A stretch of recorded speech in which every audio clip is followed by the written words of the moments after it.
Today, let's talk about the inner child and how the inner child can appear in your life and in your relationships and in all aspects of life. And what you can actually begin to connect with your inner child and how your inner child can help you better understand yourself. Hi, I'm Delyth, and I guide people to feel secure, calmer, and connected within themselves and the world around them. At Becoming Your True Nature, we guide real, lasting transformation that is felt in your body and mirrored in your life, and also rooted in the natural world. So, your inner child, who is she or who is he? And I've done a lot of work with my own inner child, my inner children, because there's more than one. And this is the work that I do with clients. So your inner children, your wounded inner children, are part of what lies underneath an activated nervous system. What does that mean? It means that we have a trigger event. So something happens outside of us, externally. Could be a conversation, something happening at work. Maybe you have a disagreement with your partner. It could also be health and well-being. It could be finances. Something outside of you makes you on a subconscious level feel unsafe. And when you feel unsafe, you are naturally moved into a protective mechanism. And this can also underpin self-sabotage. So the nervous system will be experienced by you as fight, flight, freeze, or fawn. And then you act in certain ways. For example, you might have what resembles a tantrum. You may want to run away, so you avoid.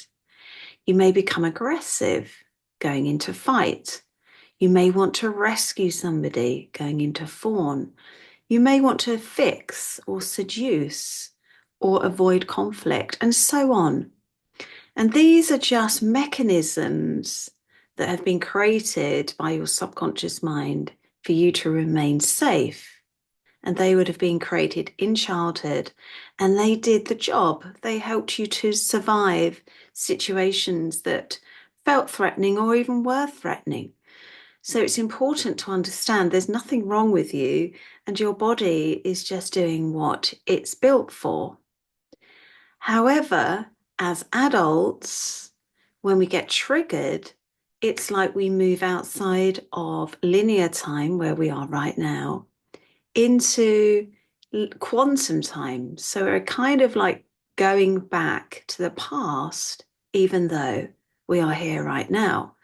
But we act maybe in ways that we did as a child, because in that moment, there's a memory that's being activated. So the situation in front of you has a resonance to something in the past. And so you may want to move away. You may want to move towards. You may not be sure what to say. You may feel anxious, and you might need something, want something to soothe your mind and your body. For example, chocolate, alcohol, drugs, sex, social media, whatever. These can all be ways to soothe our nervous system and to feel safe again. So remember, these behaviors are protecting you, your inner children, from the original fears of being abandoned, betrayed, rejected, feeling unsafe that you may have experienced initially in childhood. So next time you are triggered and your protective responses switch on, just begin to notice. And notice without any judgment, but with curiosity. You're now building your awareness about the ways that you can automatically react in situations that feel uncomfortable or threatening. And when you go through these situations, you may become aware that underneath lie some of the most common and persistent wounded inner child beliefs. For example, I am not good enough. I am not lovable. I am not safe. I don't trust myself. I don't trust others. I can't speak my truth. I'm better off alone. And I don't trust others, so I will push you away. That's really important information because our beliefs create our reality. In very simplistic terms, our beliefs are interlinked with how we act in the world. But from a, say, more manifestation point of view, our beliefs create our reality. And so our life is a direct feedback mechanism. So it's really important to become aware of your beliefs, because you can then evolve your beliefs, your actions will change, your life will evolve. I mean, it is quite simple, but doing the work can feel quite intense and immense, because it is. You may be evolving from decades of having these beliefs, and these beliefs were created when you were very little. So there's nothing wrong with you. And what's so important is when you're working with your inner child or your subconscious mind, or becoming aware of the beliefs and the stories based on the past, is that you actually bring love to shame. You actually bring love to yourself. You bring compassion to those wounded parts, those hurt parts, because we can be so hard on ourselves.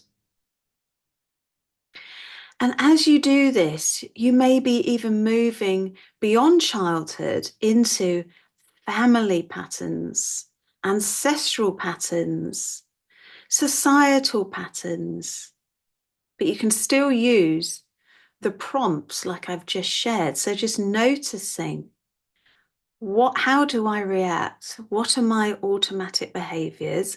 And what are the beliefs underneath? And so as you begin to expand your awareness and commit to doing this work, you will begin to release the impact of the past. You'll begin to release the people of the past and the situations of the past. You will allow the trapped emotions of the past to support you to experience the now very differently, and you will begin to move into a new future. And as you go within and you really connect to these inner children, you will bring these parts of you home, and you will begin to feel more secure, more safe, more loved, more grounded, more alive, confident, capable. And you will open up to love in the way that you want to be loved and in the way that you deserve to be loved, but you can push it away. I have done this myself, and I have worked this way with clients. And when we begin to expand our awareness, we will see just how we push away just what we desire. Because on some level, we will feel it's unsafe and that we're not worthy of it. But you are worthy of it. So when you work with your inner children, there is a rewiring and a relearning, and it's a journey of self-discovery. I will share a link to my inner child meditation that's here, so you can actually begin to deepen that journey today. But let me know in comments how this felt to you. What did you notice in what I just shared? Did any self-limiting beliefs come up? I'd love to hear from you. So subscribe for more as I share more ways and methods that you can reconnect and become more of your true nature. Thank you for listening and being here today.